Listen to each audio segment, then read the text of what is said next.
اصلاح معاشرہ، سماج سدھار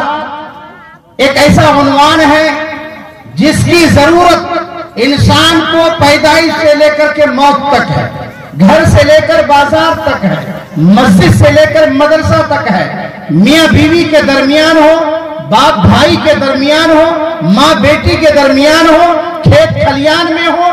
یا پھر تجارت میں ہو، بزنس میں ہو، دوستوں کے درمیان میں ہو، شادی بیاہ کے اندر ہو، کہیں پر بھی ہو، آپ کو ہر لمحہ ہر مقام پر اس عنوان کی ضرورت پڑتی ہے۔ اس عنوان سے ہٹ کر کے کوئی انسان اگر یہ چاہے کہ ایک سچا پکا انسان بن جائے تو یہ ممکن نہیں ہے، مسلمان ہونا تو بہت دور کی بات ہے۔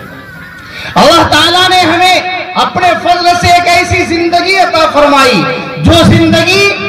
پہلی بھی ہے اور یہی زندگی آخری ہے۔ اس زندگی کے بعد پھر کوئی دوسری زندگی ہمیں ملنے والی نہیں ہے۔ ہم ایمان والوں کے درمیان آواگمن کا کوئی اعتقاد نہیں ہے۔ ایسا نہیں کہ ہم ابھی مر کر کے چلے جائیں گے پھر دوبارہ ہم پیدا ہوں گے، ہمارا اگلا جنم ہوگا، پھر تیسرا جنم ہوگا، چوتھا جنم ہوگا، کبھی نہیں ہو سکتا ہے۔ ایک انسان جب اس دنیا کے اندر آیا، سیدنا حضرت آدم نبینا علیہ السلام سے لے کر آج تک تمام کے تمام انسانوں نے اس کا مشاہدہ کیا ہے کہ جو ایک مرتبہ اس دنیا سے چلا گیا وہ ہمیشہ کے لیے چلا گیا، پھر واپس کبھی نہیں آیا ہے۔ بولنے کو ہم اپنے سماج کے اندر بہت سارے الفاظ کا استعمال کر لیتے ہیں اور ہم مسلمانوں کا عقیدہ ہے، یاد رکھیے گا، ہم نے اپنے بچپن میں کتاب کے اندر ایک کلمہ یاد کیا تھا، ایمان مجمل کا کلمہ یاد کیا تھا، ایمان مفصل کا کلمہ یاد کیا تھا۔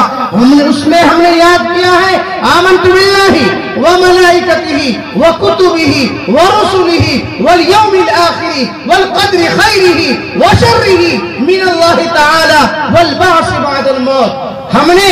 یاد کیا ہے، ہم نے یقین کیا ہے، ہم نے اس کلمہ کو پڑھا ہے، ہم نے اپنے دماغ میں اتارا، ذہن میں اتارا، دل سے یقین کیا ہے کہ وہ اللہ جس نے ہمیں پیدا کیا، وہ اللہ جس نے ساری کائنات کو پیدا کیا، زمین و آسمان کو پیدا کرنے والا خدا، چرند پرند چاند سورج کو پیدا کرنے والا خدا، اتنے بڑے آسمان کو بنانے والا خدا،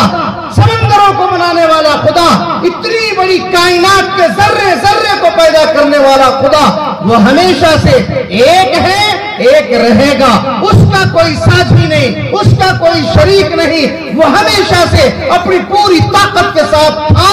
آج بھی ہے اور ہمیشہ ہمیشہ رہے گا۔ اللہ کی ذات کو کوئی سوال نہیں، اللہ کی ذات کو کوئی ختم ہونا نہیں ہے، لیکن یہ انسان جو آج دنیا کے اندر چلتا پھرتا ہے، دنیا کے اندر کھاتا پیتا ہے، ایک نہ ایک دن اس سے موت آئے گی۔ قرآن نے کہا ان اجل اللہ اذا جاء لا یؤخر، جب انسان کی موت کا وقت آ جاتا ہے، اللہ کی طرف سے متعین کیا ہوا وقت آ جاتا ہے، پھر اس میں کوئی تاخیر نہیں ہوتی ہے۔ دوسری جگہ کل نفس ذائقۃ الموت، ہر نفس کو موت کا مزہ چکھنا ہے، ثم الینا ترجعون، اللہ تعالیٰ کہہ رہا ہے مرنے کے بعد پھر میرے ہی پاس آؤ گے، اللہ ہی کی طرف لوٹنا ہے،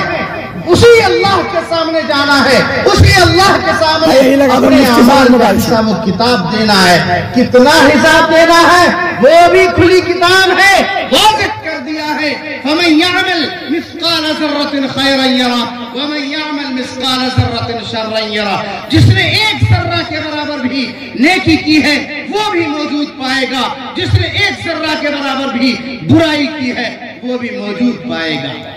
لہذا میرے بھائیوں، میرے دوستوں، بزرگوں، عزیزوں، پردہ نشین ہماری مائیں اور بہنیں، آپ آج اس جلسے میں آئے ہیں، یہاں سے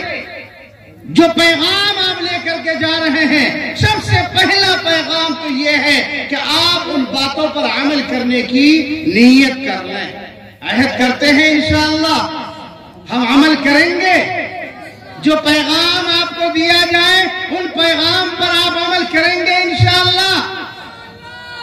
سب کی زبان سے آواز نہیں آ رہی ہے، اس کا مطلب ہے کہ دل میں کھوٹ ہے۔ عمل کریں گے انشاءاللہ؟